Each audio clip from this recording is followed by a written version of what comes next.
السلام علیکم دوستو، کیسے ہیں آپ سب؟ امید کرتی ہوں خیریت سے ہوں گے۔ میرے چینل پر آپ کو خوش آمدید۔ آج ہم پھر ایک نئے موضوع پر بات کریں گے۔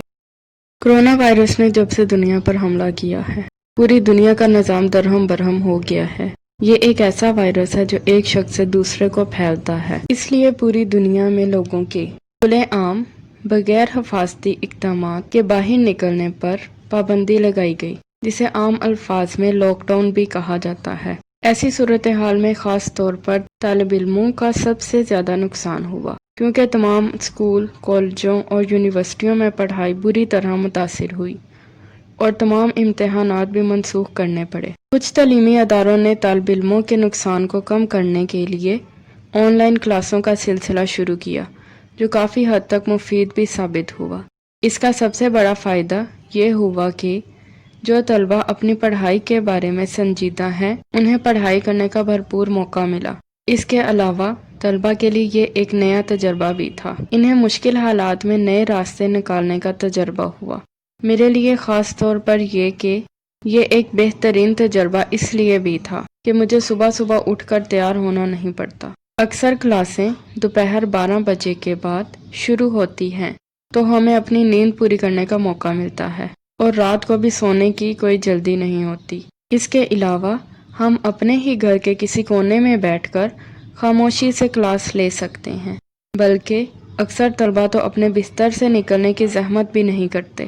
جب کالج میں کلاسیں ہوتی ہیں تو اس وقت بہت سی ایسی چیزیں ہوتی ہیں جو ہمیں پڑھائی پر توجہ دینے سے روکتی ہیں۔ مثال کے طور پر ہمارے کچھ شرارتی دوست وغیرہ۔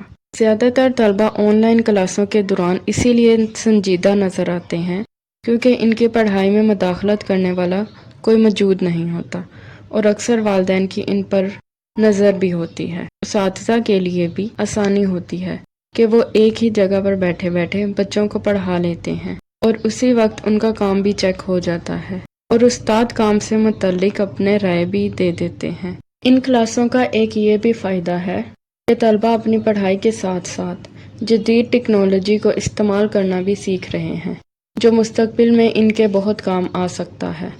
تاہم جہاں ان آن لائن کلاسوں کے کئی فوائد ہیں، وہاں کچھ نقصانات بھی ہیں۔ کچھ سست طلبہ جان بوجھ کر آن لائن کلاسوں میں شرکت نہیں کرتے اور بجلی نہ ہونے یا انٹرنیٹ سست ہونے کا بہانہ بنا کر اپنی جان چھڑا لیتے ہیں، جبکہ کچھ طلبہ کے ساتھ حقیقت میں یہ مسائل ہو سکتے ہیں۔ اچانک بجلی چلی جانا، انٹرنیٹ کام نہ کرنا، کمپیوٹر یا موبائل فون میں کوئی خرابی ہو جانا موجودہ دور کے عام مسائل ہیں۔ اکثر اساتذہ کو ہنگامی طور پر کلاس کا وقت بدلنا پڑ جاتا ہے، جو کچھ طلبہ کے لیے پریشانی کا باعث بن جاتا ہے۔ آن لائن کلاسوں کی وجہ سے طلبہ اور اساتذہ کو کئی گھنٹے ایک ہی جگہ کمپیوٹر کے سامنے بیٹھنا پڑتا ہے، جو ان کی صحت اور بنائی کے لیے نقصان دہ ہو سکتا ہے۔ ان سب پریشانیوں سے بچنے کے لیے اساتذہ اور طلبہ کو پہلے سے تیاری کر لینی چاہیے۔ اساتذہ کو چاہیے کہ وقت پر کلاس ممکن بنائیں تاکہ طلبہ کو پریشانی کا سامنا نہ کرنا پڑے۔ اسی طرح طلبہ کو بھی چاہیے کہ وہ وقت سے پہلے ہی اپنا کمپیوٹر اور دوسری ضروری چیزیں تیار کر کے رکھیں تاکہ کلاس میں اپنی شرکت ممکن بنا سکیں اور اس سے کسی پریشانی کا سامنا نہ کرنا پڑے۔